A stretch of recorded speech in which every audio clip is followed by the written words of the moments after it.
இந்த வீடியோவில் லைவாக எப்படி சக்ரா ஹீலிங்ஸ் பண்ணலாம் அப்படிங்கிறத நம்ம பார்க்க போகிறோம் ஃப்ரெண்ட்ஸ். இதில் ஃபஸ்ட்டு நீங்கள் சக்ரா ஹீலிங் பண்ணுறதா இருந்தால் உட்காந்து பண்ணுறதா இருந்தாலும் பண்ணலாம், இல்லை படுத்துட்டும் பண்ணலாம், இல்லை நின்றுட்டு கூட பண்ணலாம். நம்ம எப்படி பண்ணாலுமே நம்மளோட முதுகெலும்பு ஸ்ட்ரெயிட்டாக இருக்கணும், நம்மளோட கண்கள் க்ளோஸ் பண்ணிக்கணும். அப்புறம் ஒவ்வொரு சக்ராஸையும் த்ரீ டைம்ஸ் நீங்கள் சொல்லலாம். இப்போது முந்தின வீடியோவில் உங்களுக்கு என்னென்ன சக்ராஸ்க்கு எந்தெந்த இடத்துல இருக்குது, என்னென்ன கலர்ஸ் யூஸ் பண்ணணும், அதோட எந்தெந்த முத்ராஸ் நம்ம கையில் வச்சுருக்கணும் அப்படிங்கிறதையும் நான் போட்டிருக்கேன். அதை டிஸ்கிரிப்ஷன் பாக்ஸில் போட்டிருக்கேன், அந்த லிங்க்கு நீங்கள் பார்த்துக்கோங்க. அந்த மாதிரி நீங்கள் ஒவ்வொரு கலர்ஸ்க்கும் நான் லம் அப்படின்னு நான் சொல்கிறேன் அப்படின்னா, அப்போ என்ன ரெட் கலர்னால் ரெட் கலர், அதுக்கு பிருத்திவி முத்ரானா அந்த பிருத்திவி முத்ரா, அந்த முத்ராவே வச்சுக்கணும். அந்த கலரும் ஒரு பால் கிளாக் வைஸாக சுற்றுற மாதிரி நீங்கள் ஃபீல் பண்ணிவிட்டு இந்த மாதிரி பண்ணுங்கள். இப்போ நான் கண்டினியூஸாக பண்ணுறேன், அது மாதிரி நீங்களும் பண்ணுங்கள் ஃப்ரெண்ட்ஸ். ஃபஸ்ட்டு கம்ஃபர்டபுளாக கீழே ஒரு தரையில் ஏதாவது ஒன்று விரிச்சிட்டு அது மேலே கம்ஃபர்டபுளாக உட்காந்துக்கோங்க. இப்போ முதுகெலும்பு ஸ்ட்ரைட்டாக வச்சுக்கோங்க. இப்போ உங்களுக்கு ஒவ்வொரு முத்ராஸும் நீங்கள் உங்களால் பண்ண முடியும், ஒவ்வொரு சக்ராஸ்க்கும் உள்ள ஒவ்வொரு முத்ராஸ் பண்ண முடியும் அப்படின்னா அப்படி பண்ணுங்கள். இல்லைனா வெறுமனே சின் முத்ரா கூட நம்ம வச்சுக்கலாம். எல்லா சக்ராவும் ஆக்டிவேட் பண்ணுறதுக்கு சின் முத்ரா கூட வச்சுக்கலாம். இப்போ கம்ஃபர்டபுளாக ரிலாக்ஸாக இருந்துட்டு முதுகெலும்பு ஸ்ட்ரைட்டாக வச்சுக்கோங்க. மெதுவாக உங்களோட கண்களை மூடிக்கோங்க.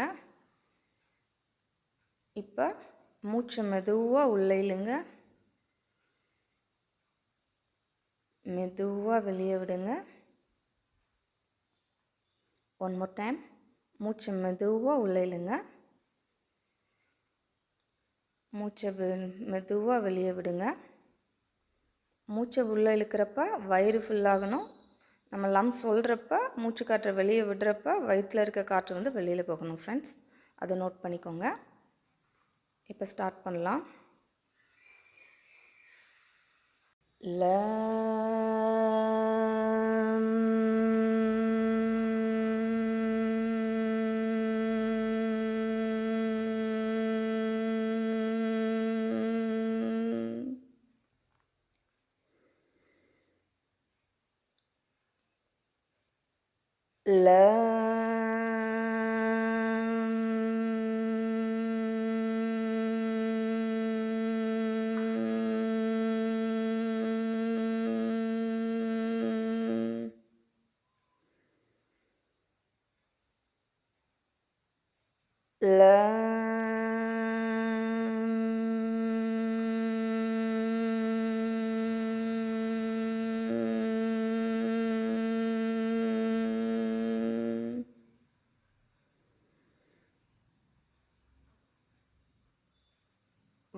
மூச்சை ஒரு தடவை நல்லா ரிலாக்ஸாக இழுத்து விட்டுட்டு கைகளை நல்லா ரஃப் பண்ணிவிட்டு மெதுவாக கண்களை திறந்து உங்களோட உள்ளங்கை 2 உள்ளங்கையோட நடுப்பகுதியை பாருங்கள்.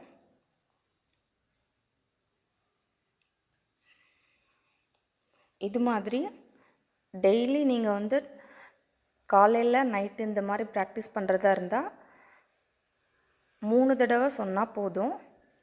லம் 3 டைம்ஸ், வம் 3 டைம்ஸ், அந்த மாதிரி ஒவ்வொரு சக்கராக்கும் 3 டைம்ஸ் சொன்னால் போதும். அதுவே நீங்கள் வந்து இல்லை ரொம்ப நேரம் பண்ணணும், இன்னும் எனக்கு சீக்கிரமாக குயிக்காக ரிலீஃப் கிடைக்கணும் அப்படிங்கிற மாதிரி நீங்கள் ஃபீல் பண்ணீங்க அப்படின்னா 5 to 6 டைம்ஸ் கூட பண்ணலாம். Thank you friends.